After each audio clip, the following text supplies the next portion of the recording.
رہے سلامت سنی دعوت اسلام میرے خواجہ رہے سلامت سنی ورحمۃ اللہ وبرکاتہ۔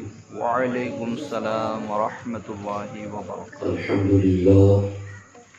الحمد لله الذي جعل نبينا شاهدا ومبشرا ونذيرا وداعيا إلى الله بإذنه وسراجا منيرا، والصلاة والسلام على النبي حبيبه المصطفى الذي أرسله بالحق والهدى، وعلى آله وأصحابه أولي الصدق والصفاء، أما بعد، فأعوذ بالله من الشيطان الرجيم، بسم الله الرحمن الرحيم، إن أولياؤه إلا المتقون، صدق الله العلي العظيم، وصدق رسوله النبي الأمين المختار الكريم الرؤوف الرحيم۔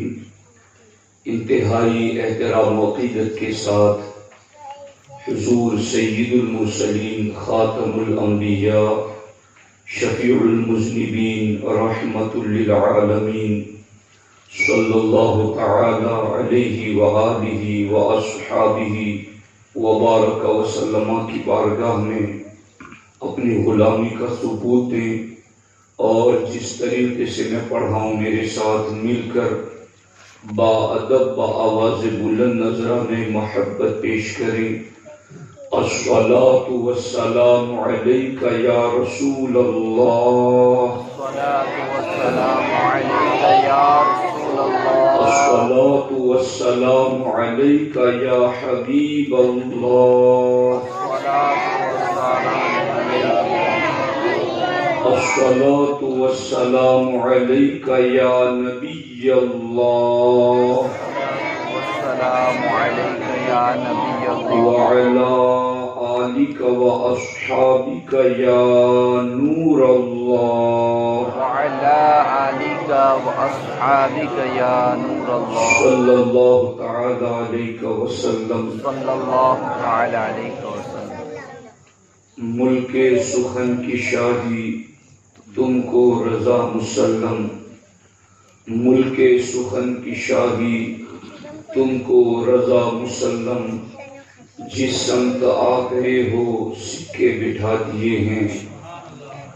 دوستان محترم، امام اہل سنت محسن اسلام مجدد اعظم آیت من آیات اللہ معجزۃ من معجزات سید المرسلین امام احمد رضا خان محدث بریلوی علیہ الرحمہ کی یاد میں اور آپ شریک اجتماع ہے۔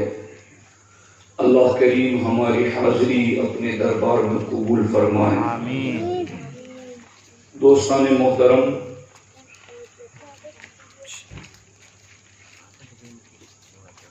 چند بنیادی اور اہم باتیں آج کے اس اجتماع میں آپ کی خدمت میں عرض کرنا چاہتا ہوں۔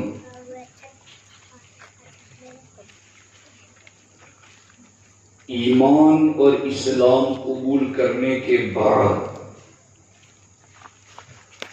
ہر عمل کی قبولیت کے لیے اللہ رب العزت نے ایک بات کو بطور شرط قرآن میں تمام مقامات پر ذکر فرمایا، یعنی ایک شخص جیسے ہی کلمہ پڑھ لیتا ہے، اسلام اور ایمان میں داخل ہو جاتا ہے، یا پھر ایک بندہ ایسا ہے جو ماں باپ کے ذریعہ ہی اسلامک گھر میں پیدا ہوا اور اسلامی ماحول میں اس نے آنکھ کھولی، تو یا تو وہ کسی اور مذہب سے کلمہ پڑھ کر اسلام میں آیا ہو، یا پھر وہ نسلی اعتبار سے مسلم گھرانے میں پیدا ہوا ہو۔ ہر ایماندار شخص جب اپنی زندگی میں کوئی عمل شروع کرتا ہے، چاہے وہ فرائض ہوں چاہے وہ واجبات ہوں، اللہ رب العزت نے ایمان اور اسلام کے بعد ہر عمل کو قبول کرنے کے لیے ایک شرط کو ذکر کیا ہے، اور اس شرط کا نام ہے تقوی۔ اور تقوی کا سادہ لفظوں میں معنی ہے خوف خدا۔ میں آپ کو اس پر قرآن کی آیتیں پڑھ کے بتاتا ہوں۔ آپ قرآن مجید میں دیکھیے کہ روزے فرض کیے گئے ایمان والوں کے لیے، تو اللہ نے ارشاد فرمایا اے ایمان والو، تم پر روزے فرض کیے گئے جیسے کہ تم سے اگلوں پر فرض کیے گئے تھے۔ کیوں؟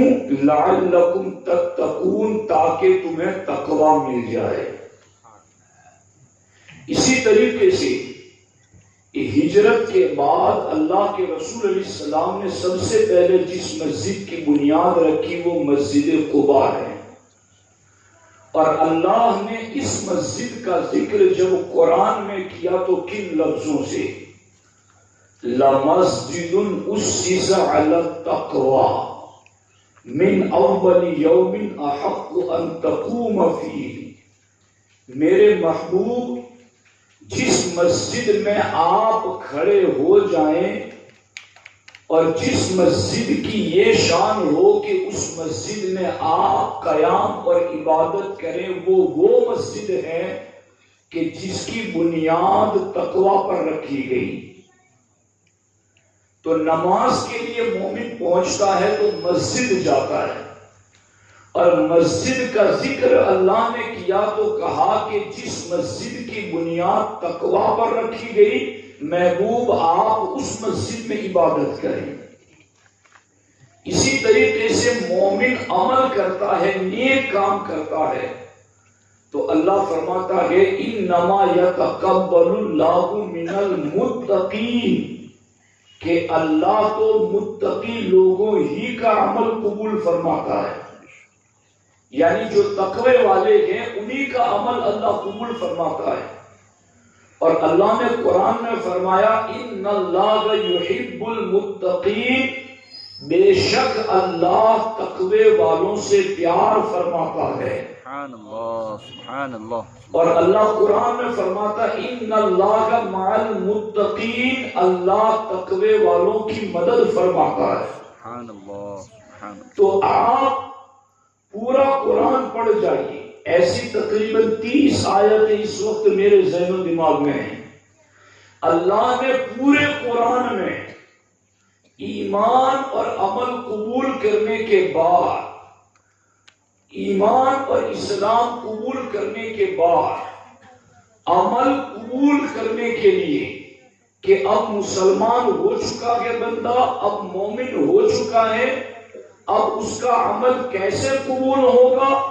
تو اللہ فرماتا ہے ایک شرط ہے، تمہارے ہر عمل میں تقوی ہوگا تو رب قبول فرمائے گا۔ سبحان اللہ، سبحان اللہ۔ اور میں آگے آپ کو بڑی ایمان افروز حدیث پاک سنا رہا ہوں، جسے سن کر آپ میں سے مرد و خواتین میں سے ہر ایک کا ایمان تازہ ہوگا۔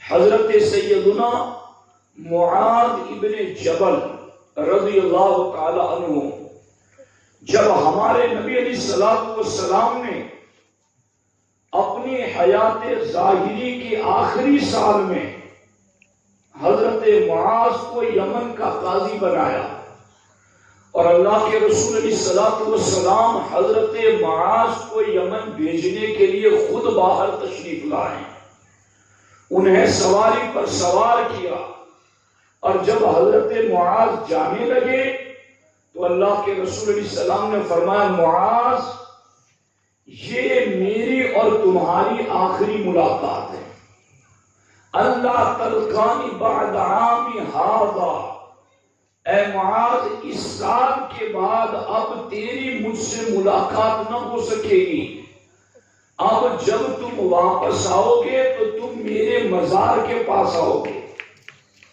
تو یہاں یہ بخاری کی حدیث ہے، یہاں اس سے یہ بھی پتا چلا کہ یہ جو وہابیوں کا عقیدہ ہے کہ معاذ اللہ رب العالمین حضور کو اپنے دنیا سے پردہ فرمانے کا بھی معاذ اللہ علم نہیں تھا. سرکار فرماتے ہیں معاذ جب تم آئندہ سال آؤ گے تو میرے پاس نہیں میرے مزار کے پاس آؤ گے. اور معاذ میری تمہاری یہ آخری ملاقات ہے.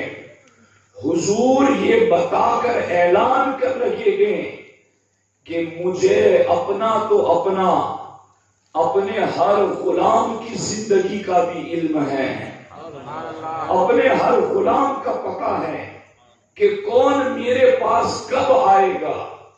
جب حضرت معاذ نے یہ سنا تو حضرت معاذ کی آنکھیں اشکبار ہو گئی، آنکھوں میں آنسو آ گئے.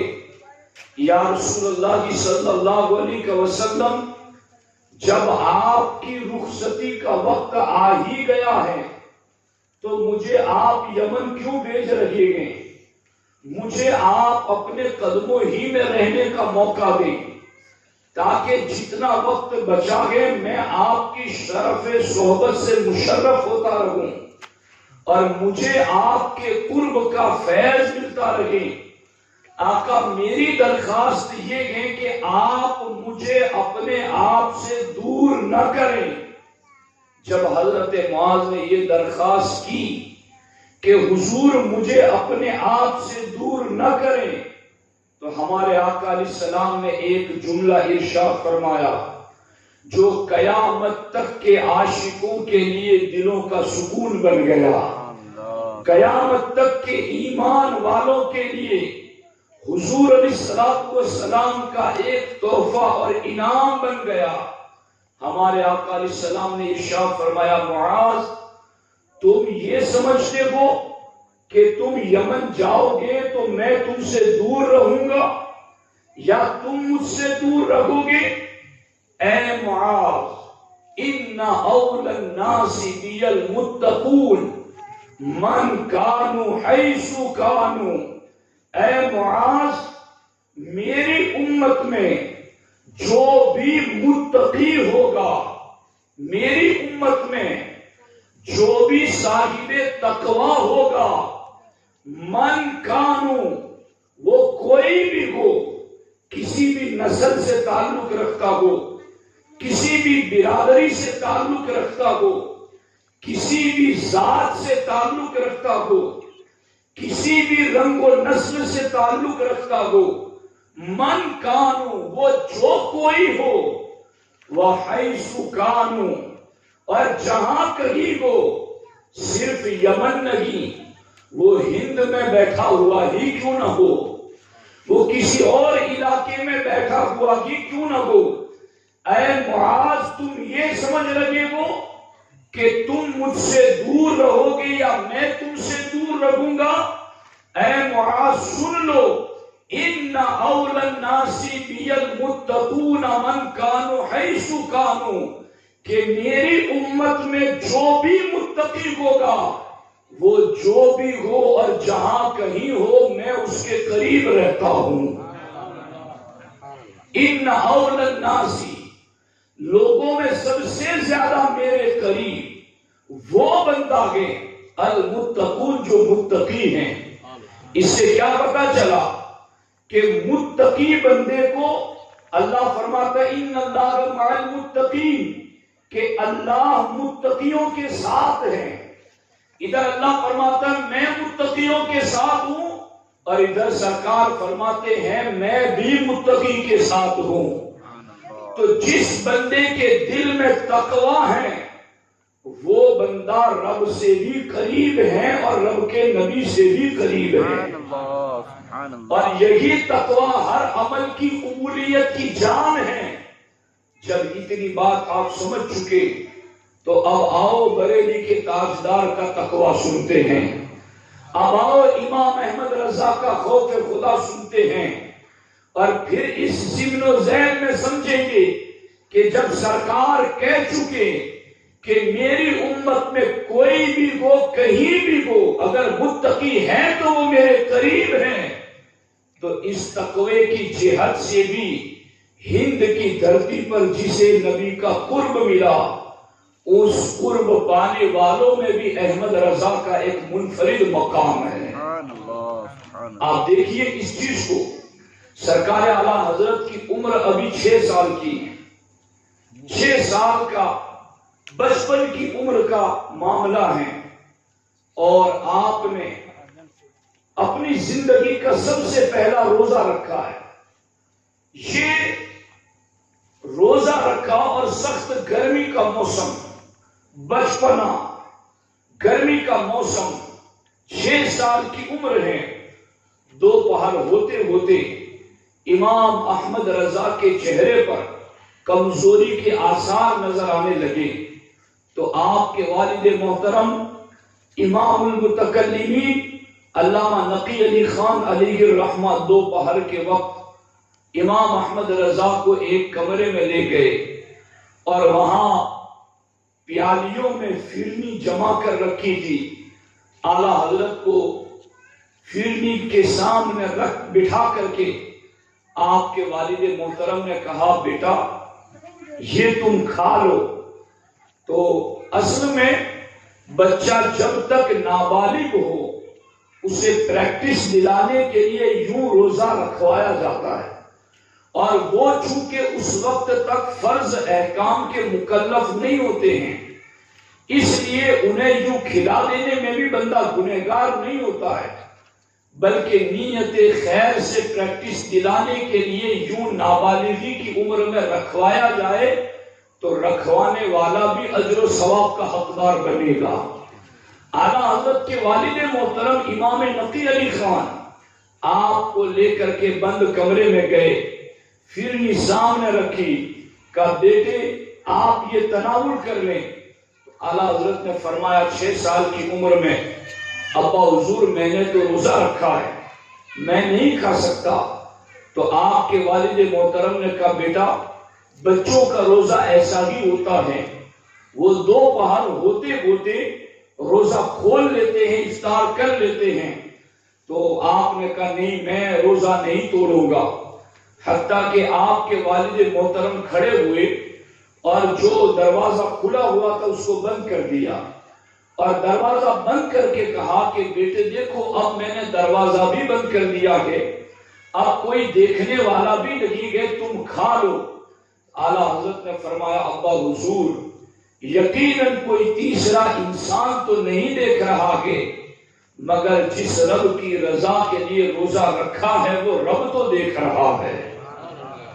یہ ہے امام احمد رضا کے 6 سال کی عمر کا تقویٰ، یہ ان کی 6 سال کی عمر کی پرہیزگاری اور ان کا خوف خدا، جس کے بچپن کے خوف خدا کا عالم یہ ہے، ان کی جوانی اور بزرگی کے خوف خدا کا عالم کیا رہا ہوگا۔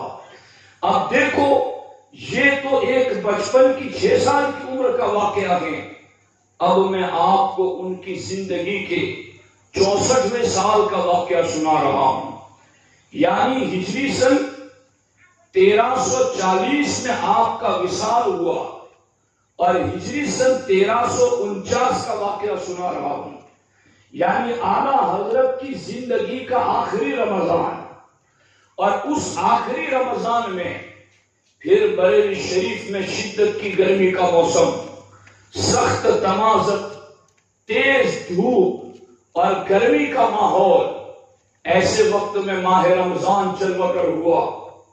ایک تو موسم کی گرمی، اور دوسری طرف اعلیٰ حضرت کے جسم میں بڑھاپے کی کمزوری، اور پھر آپ کے جسم میں بیماری، ایسی پوزیشن کے اندر کہ جب بندہ عمر کے اس آخری حصے میں پہنچ جائے کہ جہاں اس کو کمزوری سے صحت مند ہونے کی امید نہ ہو، تو ایسے بندے کو شریعت کی نظر میں شیخ فانی کہتے ہیں، اور شیخ فانی کے لیے قرآن میں حکم ہے وَعَلَى الَّذِينَ يُطِيقُونَهُ فِدْيَةٌ طَعَامُ مِسْكِينٍ، کہ جس کو اب صحت اور طاقت آنے کی امید نہیں ہے تو اب وہ روزے کی جگہ پر فدیہ ادا کرے.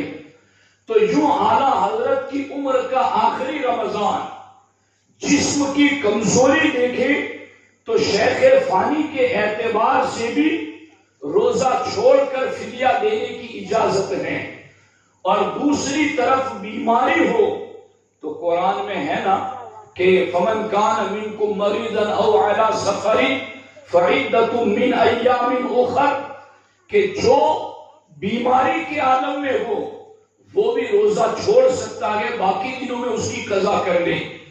یہاں شیخ فانی والا مسئلہ بھی موجود ہے اور یہاں بیماری والا مسئلہ بھی موجود ہے، اور دونوں مسئلوں میں یعنی شیخ فانی والے مسئلے میں بھی فدیہ دے کر روزہ چھوڑنے کی اجازت ہے، اور مرض اور بیماری والے معاملے میں بھی روزہ چھوڑ کر باقی دنوں میں روزہ رکھنے کی اجازت ہے. مگر اعلیٰ حضرت کا تقویٰ کچھ اور ہی کہہ رہا تھا. اعلیٰ حضرت فرماتے ہیں چونکہ بریلی میں سخت گرمی ہے اس لیے میرے لیے یہاں روزہ رکھنا ممکن نہیں ہے، لیکن یہاں سے نینی تال قریب ہے اور نینی تال کے پہاڑی علاقوں میں سردی کے موسم میں ٹھنڈک کے ماحول میں میرے لیے روزہ رکھنا ممکن ہے، اس لیے اب میں آخری رمضان کے روزے نہ فدیہ دے کر چھوڑوں گا نہ اور دنوں کی قضا پر چھوڑوں گا، بلکہ میں نینی تال کے سرد علاقے میں پہنچ کر کے بھی رمضان کے روزے ضرور رکھوں گا.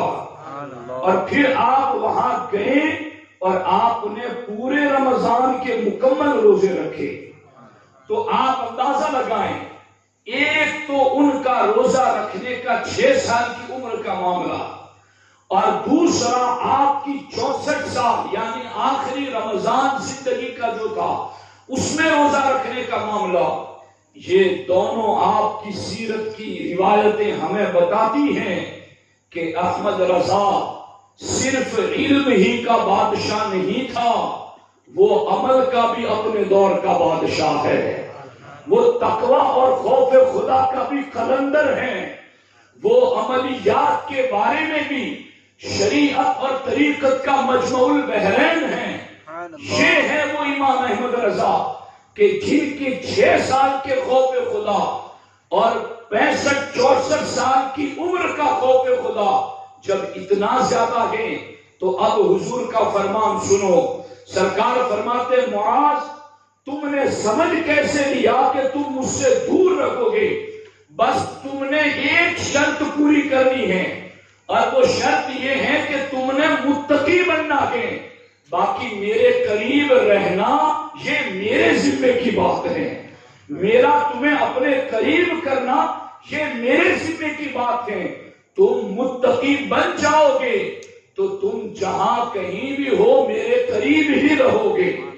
تقویٰ کے اس معیار پر بھی اگر ہم امام احمد رضا کی زندگی کو دیکھیں تو اس حیثیت سے بھی سرکار نے انہیں منفرد قرب کا مقام عطا فرمایا ہے.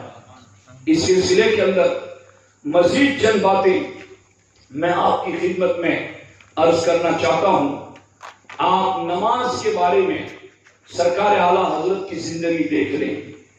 امام اہل سنت امام احمد رضا خان محدث بریلوی علیہ الرحمہ آپ فرماتے ہیں کہ میرے پاس ایک ایک وقت میں 500 استفتاء آتے ہیں، یعنی ایک ایک وقت میں پوری دنیا سے 500 سوالات میرے سامنے موجود ہیں، اور میرے اوپر شریعت کی طرف سے سنت موقدہ ترک کرنے کی بھی اجازت کی پوزیشن ہے کہ میں ان اہم باتوں کی طرف توجہ دوں اور یوں سنت موقدہ چھوڑ کر کے اس اہم ترین ذمہ داری کی طرف توجہ دوں. مگر اعلیٰ حضرت فرماتے ہیں میں نے کبھی بھی سنت موقدہ تو کیا غیر موقدہ بھی ترک نہیں کی ہے. آپ اندازہ لگائیں. اور اعلیٰ حضرت امام اہل سنت کی زندگی کے وہ آخری سال جب آپ میں مرض اور جسم کی کمزوری نے شدت اختیار کی تو اس وقت بھی سرکار اعلیٰ حضرت کا معاملہ یہ تھا کہ آپ دو آدمیوں کے کندھوں پر ہاتھ رکھ کر کے بھی با جماعت نماز ادا کرنے کے لیے مسجد حاضری دیا کرتے تھے. یعنی اگر اکیلے بغیر سہارے کے نہیں چل پاتے تھے تو دو بندوں کاندھوں پر دو بندوں کے ہاتھ رکھ کر کے بھی مسجد پہنچتے تھے. اور یہاں تک کہ جب آپ کو اس طرح چلنا بھی دشوار ہوا تو آپ کو کرسی پر بٹھا کر کرسی اچک کر کے بھی آپ مسجد پہنچتے تھے اور ایسے عالم میں بھی آپ باجماعت نماز ادا کرتے تھے. یہاں تک کہ استاد العلماء جلالت العلم حضور حافظ ملت علیہ الرحمہ ارشاد فرماتے ہیں اسی مرض اور ذوف کے عالم میں ایک مرتبہ کوئی مسجد پہنچانے والا موجود نہیں تھا اور جماعت کا وقت قریب ہو گیا تو دنیا نے دیکھا کہ وقت کا مجدد اپنے گھٹنوں اور کوہنیوں کے بل گھسٹتے ہوئے مسجد پہنچ گیا اور پھر مسجد جا کر کے بعد جماعت نماز ادا کی. آپ اندازہ لگائیں یعنی آج کے دور میں ہمارے لیے اس میں کتنی بڑی نصیحت ہے. اور اعلیٰ حضرت کے بارے میں آپ کی سیرت میں یہ بھی لکھا گیا ہے کہ ایک مرتبہ آپ اپنے علاقۂ زمینداری میں تشریف لے گئے تھے. یعنی جہاں آپ کی زمینیں تھی ان علاقوں میں آپ تشریف لے گئے تھے. اعلیٰ حضرت نے خود لکھا الملفوظ شریف میں یہ بات موجود ہے کہ سرکار اعلیٰ حضرت جب وہاں پہنچے تو آپ کو درد قولنج کے دورے پڑنے لگے. درد قولنج کا معاملہ یہ ہے کہ پسلیوں کے اندر کا درد ہونا، اس کو قولنج کا درد کہتے ہیں. اعلیٰ حضرت فرماتے ہیں یہ مجھ پر مسلسل دورے پڑنے لگے یہاں تک کہ کسی پہلو مجھے قرار نہیں تھا، سکون نہیں تھا. اعلیٰ حضرت فرماتے اب معاملہ یوں ہوا کہ جب ظہر کی نماز کا وقت ہوا تو اب میں کیا کروں. اعلیٰ حضرت فرماتے میں نے اللہ کی بارگاہ میں رجوع کیا اور بارگاہ رسالت سے مدد طلب کی. حضور آپ کرم کر دیں مجھے نماز ادا کرنی ہے. تو آپ دیکھیں کہ صرف زمین جائیداد جاگیر کے مسئلوں کے لیے ہی حضور کو مدد کے لیے نہیں پکارا جاتا.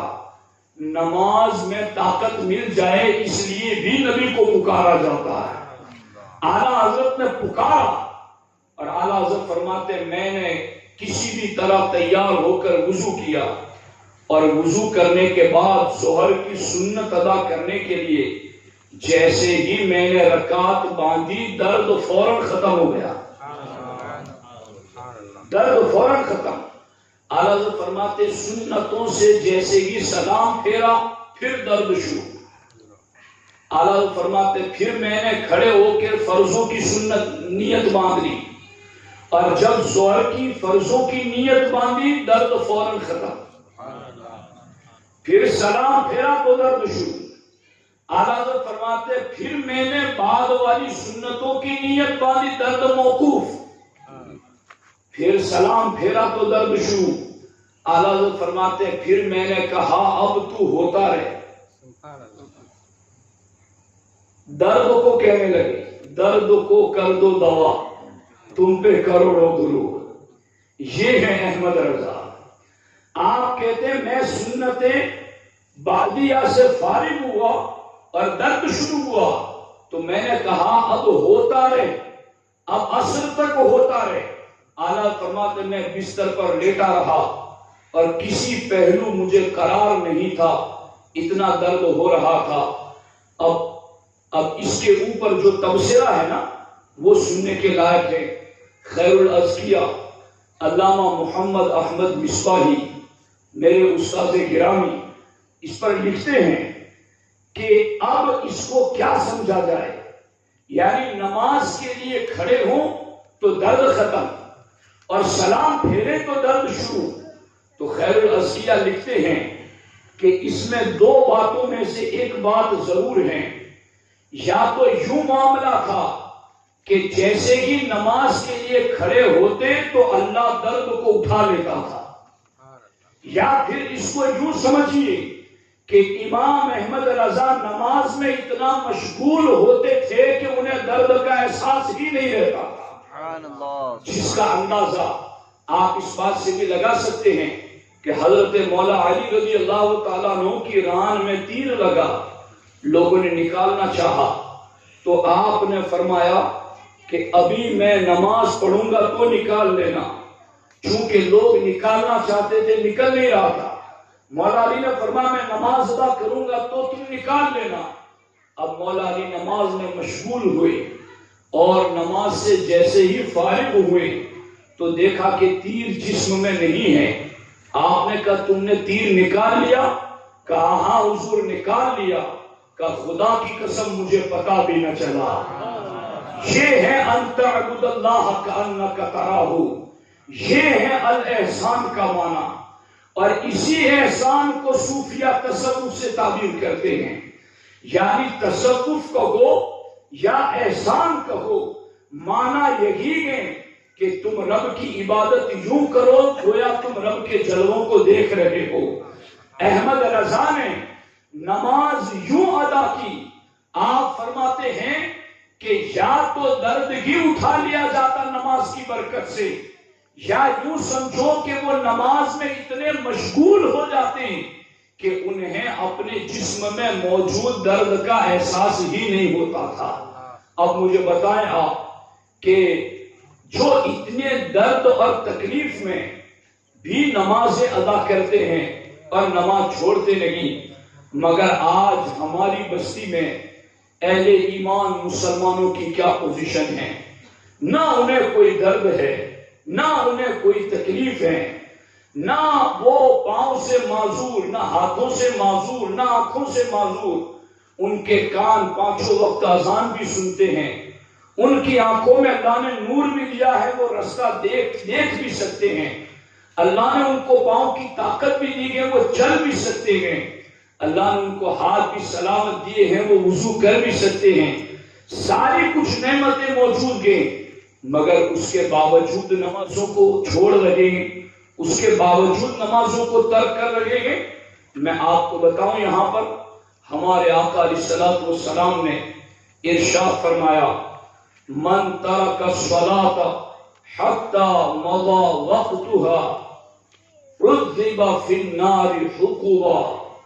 اللہ کے رسول علیہ السلام ارشاد فرماتے ہیں جس نے نماز کو چھوڑ دیا حتی مضى وقتها، یہاں تک کہ نماز کا پورا وقت نکل گیا، یعنی اس کی جماعت بھی چھوٹ گئی اور پورا وقت بھی نکل گیا۔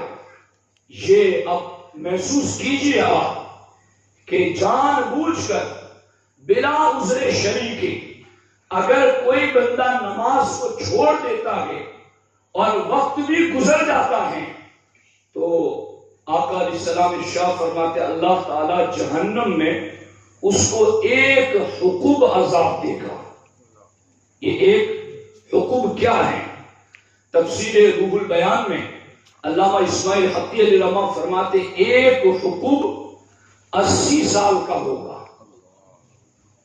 ایک حقوق 80 سال کا ہوگا، اور وہ 80 سال دنیا کے نہیں آخرت کے، اور ایک سال کے 360 دن، اور ان 360 دنوں میں سے ایک دن دنیا کے دنوں میں 1000 دنوں کے برابر، تو پھر ایک حقوق کا کتنا بنتا ہے؟ 2,88,00,000 سال، 2,88,00,000 سال یہ اس بندے کو عذاب ہوگا جو نماز کو پڑھتا تو ہے مگر وقت گزار کر پڑھتا ہے اور توبہ نہیں کرتا، اس سے معافی نہیں طلب کرتا، اللہ کی بارگاہ میں اس پر ندامت نہیں کرتا۔ تو من ترک الصلاۃ حتی مضى وقتها عذب فی النار حقوبا، کہ جو نماز کو ترک کرتا ہے یہاں تک کہ وقت بھی گزر جاتا ہے تو اسے جہنم میں ایک حقوب عذاب دیا جائے گا، وہ ایک حقوب 80 سال کے برابر، اور سال کے 360 دنوں میں سے آخرت کا ایک دن دنیا کے 1000 دنوں کے برابر، تو یوں 2,88,00,000 سال بنتے ہیں۔ تو پھر اندازہ لگائیں کہ یہ جو نمازیں چھوڑتے ہیں اور وقت گزار کر کے بھی نہیں پڑھتے ہیں تو ان کا معاملہ کیا ہوگا۔ یہ تو ان کی بات ہے نا جو نماز چھوڑ کر وقت گزار کر پڑھتے ہیں، جان بوجھ کر فجر کے وقت سویا رہا اور وقت گزر گیا پھر نماز پڑھی تو اسے یہ گناہ ہوگا اگر وہ توبہ نہیں کرتا ہے تو اس لیے یاد رکھیں نماز کے سلسلے میں سرکار اعلیٰ حضرت نے کتنا اہتمام کیا کہ اتنا شدید درد ہے پھر بھی نماز ادا کی۔ ایسی تکلیف کے چل نہیں سکتے تو 2 بندوں کے کندھوں پر ہاتھ رکھ کر کے نماز کے لیے پہنچے، اور چل نہ سکے تو کرسی پر بیٹھ کر کے پہنچے، اور کوئی لے جانے والا نہیں تھا تو گھٹنوں اور کوہنیوں کے بل گھسٹتے ہوئے مسجد پہنچے۔ اس سے پتا چلا کہ نماز کتنی اہم ترین چیز ہے۔ اس لیے یاد رکھو امام غزالی رضی اللہ تعالیٰ عنہ نے اسی لیے ارشاد فرمایا جہنم میں ایک وادی ہے جس کا نام لم ہے، اور اس میں اونٹ کی طرح موٹے موٹے سانپ اور بچھو ہیں، جو موٹائی میں تو اونٹ کی طرح اور لمبائی ان کی 1 مہینے کی مسافت کے برابر ہے۔ اتنے بڑے بڑے سانپ اور ازدگے لم وادی جہنم میں ہیں۔ اور امام غزالی لکھتے ہیں کہ قیامت کے دن سب سے پہلے جو نماز چھوڑتے ہوں گے ان کے چہروں کو کالا کیا جائے گا۔ یعنی کسی زمانے میں کوئی جرم کرتا تھا تو بادشاہ اسلام اس کے چہروں کو کالا کرتے تھے تاکہ لوگوں کو پتا چلے یہ مجرم ہے۔ تو قیامت کے دن بے نمازیوں کے چہروں کو پہلے کالا کیا جائے گا، اور اس کے بعد جب جہنم کی لم وادی میں انہیں ڈالا جائے گا تو ایک مرتبہ جب وہ اژدہا انہیں ڈنک مارے گا تو 70 یعنی 70 برس تک اس کا اثر اس کے جسم میں باقی رہے گا اور اس سے وہ پگھلنا شروع ہو جائے گا۔ آپ اندازہ لگائیں کہ نماز چھوڑنے کی وجہ سے کتنا سخت جرم ہوتا ہے اور کتنا سخت عذاب ہوتا ہے۔ اب بستی کے اندر مائیں بہنیں بھی گئیں، مرد نوجوان بھی گئے، سارے اس چیز پر غور کریں کہ نماز چھوڑنے کی وجہ سے کیسا وبال ہے۔ اور ہمارے آقا علیہ السلام فرماتے ہیں من لم یحافظ، کہ جس نے نماز کی حفاظت نہیں کی یعنی نماز کی پابندی نہیں کی، اللہ کے رسول علیہ السلام فرماتے ہیں قیامت کے دن ایسے شخص کو فرعون کے ساتھ، قارون کے ساتھ، حامان کے ساتھ اور ابی ابن خلف کے ساتھ اٹھایا جائے گا۔ یعنی اگر نمازوں کو چھوڑ رہا ہے تو اس کی تفسیر میں لکھا گیا کہ ان 4 لوگوں کا ذکر اللہ کے رسول علیہ السلام نے کیوں کیا، تو اس کی وضاحت میں یہ بات لکھی گئی کتابوں میں کہ ان 4 لوگوں کا ذکر اللہ کے رسول علیہ السلام نے اس لیے فرمایا کہ فرعون یہ حکومت میں مصروف رہتا تھا، تو اگر کوئی بندہ حکومت کے لیے مصروف رہتا ہے اور نمازوں کو چھوڑ دیتا ہے حکومت میں مصروف ہونے کی وجہ سے، تو ایسے بندے کو اللہ فرعون کے ساتھ اٹھائے گا۔ اور جو بندہ مال اور تجارت حاصل کرنے میں مصروف رہتا ہے اور مال اور تجارت کی وجہ سے یعنی تجارت اور کاروبار کی وجہ سے وہ نمازوں کو چھوڑ دیتا ہے تو اس کا حشر ابی ابن خلف کے ساتھ ہوگا۔ اور جو بندہ مال کے لالچ میں مال جمع کرنے میں مصروف رہتا ہے اور پھر نماز کو چھوڑ دیتا ہے تو اس کا حشر قارون کے ساتھ ہوگا۔ اور جو کسی حکومت میں وزیر بننے کے لیے، کسی حکومت کے کسی عہدے کو پانے کے لیے مصروف رہتا ہے، بیزی رہتا ہے اور نمازوں کو چھوڑ دیتا ہے تو پھر اس کا حشر حامان کے ساتھ ہوگا۔ اب آپ اندازہ لگائیں جب اتنے بدبخت لوگوں کے ساتھ نماز چھوڑنے والا اٹھایا جائے گا تو پھر وہ ضرور جہنم میں جائے گا، ضرور ان کے ساتھ اپنی ذلت کے انجام کو پہنچے گا۔ اس لیے ضرورت اس چیز کی ہے کہ نمازوں کی ادائیگی ہو اور وقت پر ادائیگی ہو، اور نماز کے تمام شرائط و فرائض و واجبات کا لحاظ رکھتے ہوئے ادائیگی ہو۔ اسی لیے ابھی دیکھو ہم نے جو سنی اجتماع ہوتا ہے، تو چونکہ 2 اتوار میری غیر حاضری ہیں، تو ہم نے اس میں اہتمام کیا کہ علامہ مفتی صابر صاحب قبلہ تشریف لائیں اور دونوں اجتماع کے اندر نماز کے مسائل بتائیں۔ چونکہ سرکار اعلیٰ حضرت نے یہ بات بھی فتح رضویہ شریف میں لکھی ہے کہ نماز کے فرائض، نماز کے شرائط اور مفسدات نماز، یعنی نماز توڑنے والی چیزیں، ان چیزوں کا علم حاصل کرنا ہر مسلمان عاقل بالغ مرد عورت پر فرض عین ہے۔ فرض عین کا معنی ہے کہ یہ کسی اور کے پڑھ لینے سے تمہارا ادا نہیں ہوگا۔ نماز جنازہ 2 بندوں نے بھی پڑھ لی تو پوری بستی والوں کی ادا ہو گئی، مگر کوئی بھی نہیں پڑھے گا ساری بستی والے گنہگار ہو گئے۔ تو چونکہ نماز جنازہ یہ فرض کفایہ ہے، جو چند لوگ بھی پڑھ لیں گے تو کافی ہیں، مگر یہ نماز کے فرض کا علم، نماز کی شرطوں کا علم، نماز توڑنے والی چیزوں کا علم، پاکی اور پلیدی کا علم، یہ وہ چیزیں نہیں ہے کہ چند لوگ پڑھ لیں گے تو آپ سے نہیں پوچھا جائے گا، بلکہ یہ وہ علم ہے جو ہر عاقل بالغ پر فرض عین ہے۔ وہ نہیں ادا کرتا تو ہر پل اس کا گناہ میں گزر رہا ہے۔ اس کے لیے لازم ہے کہ وہ سب سے پہلے ان چیزوں کا علم حاصل کرنے کا اہتمام کریں۔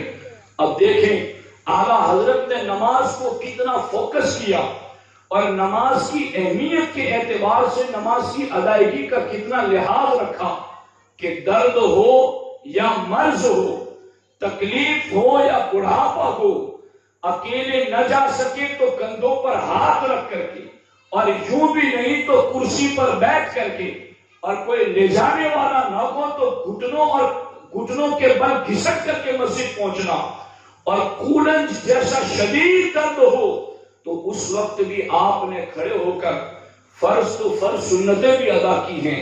تو ساتھیوں اس سے پتا چلتا ہے کہ سیرت رضا، غلامان رضا کو یہ پیغام دے رکھی گئی کہ سچا عاشق رسول وہی ہے جو نماز ادا کر کے اپنے نبی کی آنکھوں کو ٹھنڈک پہنچاتا ہے۔ اب دوسری چیز جس کی طرف میں خصوصیت کے ساتھ آپ کی توجہ دلانا چاہتا ہوں، اور وہ آج کی مسلمانوں کی بد عملی کی سب سے بنیادی وجہ ہے، وہ کیا ہے؟ میں اس پر پہلے ایک مثال دوں آپ کو تاکہ بات آپ کو سمجھ میں آ جائے۔ اگر ٹی وی چینل کے ذریعہ، نیوز چینل کے ذریعہ، اخبارات کے ذریعہ کسی علاقے میں یہ خبر پہنچا دی جائے کہ فلاں تاریخ سے فلاں تاریخ تک سخت بارش ہوگی، طوفان آئے گا، سیلاب آئے گا، تو آپ اپنی ان دنوں کا انتظام کر لیں، آپ کو جو کرنا ہے۔ تو میں سمجھتا ہوں کہ یہ مسلمان ٹی وی چینلوں کی خبروں پر، اخبار کی خبروں پر اتنا بھروسہ رکھتے ہیں کہ ان چینلوں کی بتائی ہوئی باتوں کے مطابق یہ ان دنوں کا اپنا تو اپنے جانوروں کا بھی چارہ گھر میں لا کے رکھے گا، چونکہ اسے ٹی وی چینل کی خبروں پر یقین اور اعتماد ہے۔ لیکن میں آپ کو بتاؤں، کیا اللہ اور رسول کے وعدوں پر ہمارا یقین نہیں ہونا چاہیے؟ کیا اللہ نے ایمان والوں کی یہ صفت نہیں بیان کی وَبِالْآخِرَةِ هُمْ يُوقِنُونَ کہ ایمان والے تو آخرت پر یقین رکھتے ہیں؟ اور اس چیز پر کیا قرآن میں توجہ نہیں دلائی گئی ہے؟ لیکن آج کا مسلمان وہ اپنی ظاہری آنکھوں سے جو کچھ دیکھ رہا ہے وہ بس اسی کو سب کچھ سمجھتا ہے۔ اب اس کے مطابق میں آپ کو بات سمجھانا چاہتا ہوں، اگر ایک آدمی کو یہ یقین ہو کہ میرے گھر کی جو دہلیز ہے وہاں ایک بہت بڑا گڈھا کھدا ہوا ہے، تو جس کو آنکھوں سے نظر آتا ہے، کیا وہ اس دہلیز سے اس گڈھے کے پاس سے گزرے گا؟ وہ جانتا ہے کہ یہاں سے جاؤں گا تو گر جاؤں گا، پاؤں ٹوٹ جائیں گے، جسم زخمی ہو جائے گا۔ تو چونکہ جو چیز اس کو نظر آتی ہے تو پھر وہ اس پر عمل کرتا ہے۔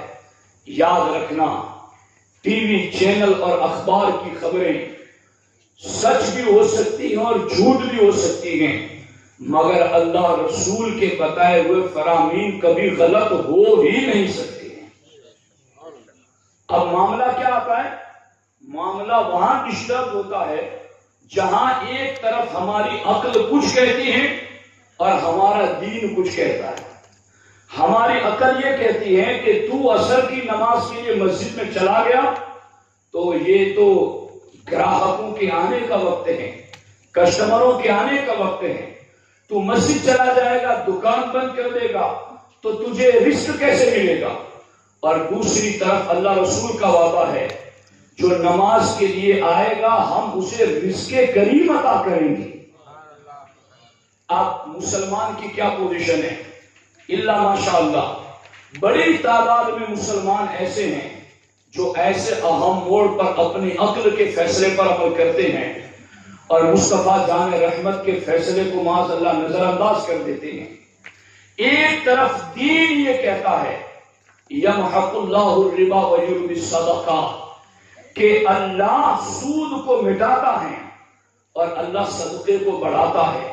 اب ایک مسلمان کے پاس 10 لاکھ پڑے ہوئے ہیں، اب وہ یہ کہتا ہے کہ گھر میں پڑے تو نہیں بڑھیں گے نا، میں سود کے کاروبار میں لگا دیتا ہوں تاکہ بڑھنا شروع ہو جائے۔ اب اس کی عقل یہ کہتی ہے یہ پڑے تو نہیں بڑھیں گے نا، ادھر سود میں لگا دوں تو پیسے بڑھنا شروع ہو جائیں گے۔ ادھر عقل یہ کہتی ہے، ادھر دین یہ کہتا ہے کہ یمحق اللہ الربا، سود کو اللہ مٹا رہا ہے، تمہیں سود کو اللہ نے حرام قرار دیا ہے، تمہیں سود کی طرف نہیں جانا ہے۔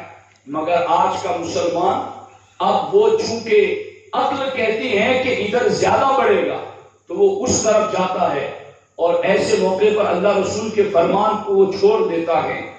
اسی طرح سے آپ دسیوں مثالیں لے لیں، مگر میں آپ کو اس موڑ پر خود یقین رکھتے ہوئے آپ کو یقین دلانا چاہتا ہوں، ہماری عقلوں کے فیصلے شریعت کے خلاف ہو تو وہ ہمارے حق میں بہتر نہیں ہیں، ہمارے حق میں بہتر وہی ہے جو اللہ رسول کا فیصلہ ہے اور اسی کے مطابق ہمیں عمل کرنا ہے۔ اب اس پر میں آپ کو سرکار اعلیٰ حضرت کی زندگی بتاتا ہوں کہ اعلیٰ حضرت نے ایسے موڑ پر کس طرح سے اللہ رسول کے وعدوں پر اپنے یقین کا اظہار کیا۔ اعلیٰ حضرت پہلی مرتبہ سفر حج کو گئے ہیں، پہلی مرتبہ، اور اس وقت سفر سمندری جہاز سے ہوتا تھا۔ آپ کے والدین بھی آپ کے ساتھ سفر میں تھے، اور جب کشتی بیچ سمندر میں پہنچی تو اللہ نے اعلان کر دیا کہ طوفان سخت ہیں، کشتی ٹوٹ جائے گی، تختے بکھر جائیں گے، لوگ مرنے کے لیے تیار ہو جائیں یا اپنی اپنی تدبیر کر لیں۔ ساری کشتی میں لوگ رو رہے ہیں، کئیوں نے کفن بھی پہن لیا ہے، مگر پوری کشتی میں ایک احمد رضا ہے جو مطمئن ہے، پرسکون ہے، کہیں اضطراب نہیں، کہیں بے چینی نہیں، کہیں گھبراہٹ نہیں۔ لوگوں نے آپ سے پوچھا احمد رضا آپ کو فکر نہیں ہے، لوگ رو رہے ہیں، ابھی کشتی ٹوٹے گی، لوگ مر جائیں گے؟ اعلیٰ حضرت فرماتے مجھے یقین ہے کشتی ٹوٹے گی نہیں، تختے بکھریں گے نہیں، یہ کشتی منزل پر پہنچے گی، اس کشتی کو طوفان کی گرداب میں گم نہیں ہونا ہے، یہ کشتی اپنی منزل پر پہنچے گی۔ لوگوں نے کہا احمد رضا ایک ملاح کہہ رہا ہے، کشتی چلانے والا کہہ رہا ہے، اس کا تجربہ بتا رہا ہے، اور سارے لوگوں نے اس کی بات کو مان لیا کہ حالات دیکھ کر، مگر تم عجیب دوسری بات کہہ رہے ہو، تمہیں اتنا یقین کس بات پر ہے کہ کشتی نہیں ٹوٹے گی؟ اعلیٰ حضرت فرماتے ہیں مجھے اپنے آپ پر یقین نہیں، مجھے محبوب علیہ السلام کے فرمان پر یقین ہے، چونکہ میرے آقا نے فرمایا ہے کہ جو بندہ کشتی میں سوار ہوتے وقت بسم اللہ مجریہا ومرساہا ان ربی لغفور رحیم والی آیت پڑھ لے گا، اس کی کشتی کبھی ٹوٹے گی نہیں، منزل پر پہنچے گی۔ اس لیے میں اللہ کی بات کو غلط سمجھتا ہوں اور اپنے محبوب آقا کی بات کو سچا سمجھتا ہوں اور اسی پر یقین رکھتا ہوں. اور پھر اعلیٰ حضرت نے کہا البحر علا والموج طغا من بے کس طوفا ہو شربا مجدھار میں ہوں بگڑی ہے ہوا